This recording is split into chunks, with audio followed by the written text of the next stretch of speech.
नमस्कार, today news time में आपका स्वागत है। राजधानी दिल्ली में बदलते मौसम के साथ ही प्रदूषण का स्तर भी लगातार बढ़ने लगता है, जिसके चलते आम जनता को कई मुश्किलों का सामना करना पड़ता है। खुली हवा में सांस लेना दूभर हो जाता है, यहाँ तक कि अस्पतालों में मरीजों की संख्या भी बढ़ने लगती है। लेकिन इस बार इसी प्रदूषण पर पूरी तरह से रोक लगाने के लिए केजरीवाल सरकार ने बड़ा जिम्मा उठा लिया है, जिसके तहत अब राजधानी दिल्ली में कई कड़ी पाबंदियों के साथ किसी भी तरह से प्रदूषण फैलाने वालों की खैर नहीं होगी।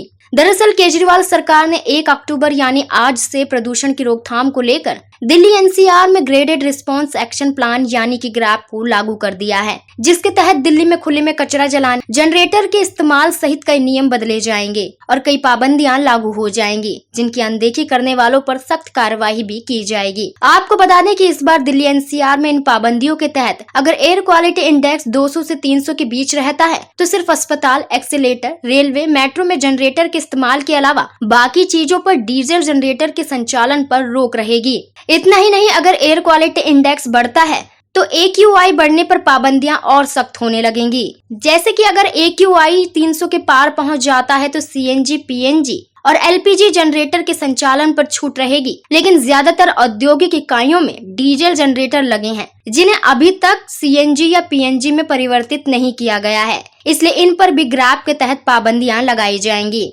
इसके साथ ही कूड़ा जलाने पर रोक रहेगी। कूड़ा जलाने वालों पर जुर्माना भी लगाया जाएगा। निर्माण सामग्री को ढककर रखना होगा ताकि प्रदूषण का स्तर न बढ़ सके।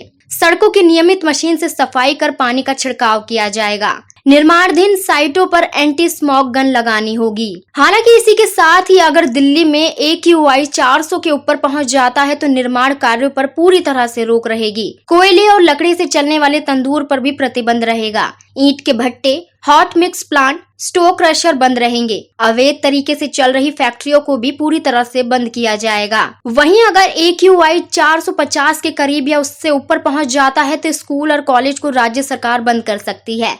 एनसीआर में आवश्यक सेवाओं में लगे CNG ट्रक को छोड़कर अन्य के प्रवेश पर प्रतिबंध रह सकता है। केंद्र सरकार अपने कार्यालयों के कर्मचारियों को वर्क फ्रॉम होम करने का निर्णय ले सकती है। हाईवे, पुल आदि बड़े प्रोजेक्ट के निर्माण पर भी रोक रह सकती है। गौरतलब है कि राजधानी में प्रदूषण पर पूरी तरह से लगाम लगाने के लिए इस बार केजरीवाल सरकार ने कड़े इंतजाम कर लिए हैं, जिसके तहत दिल्ली में एक बार फिर पाबंदियों का सिलसिला शुरू हो जाएगा। इसलिए अगर दिल्ली की हवा को साफ रखना है तो सभी को योगदान भी देना होगा, ताकि ये पाबंदियां ज्यादा समय तक न लगाई जा सके और दिल्ली की हवा एकदम ताजी और साफ रहे। इस खबर में इतना ही। बाकी और तमाम खबरें जानने के लिए हमारे चैनल टुडे न्यूज टाइम को सब्सक्राइब करें। धन्यवाद।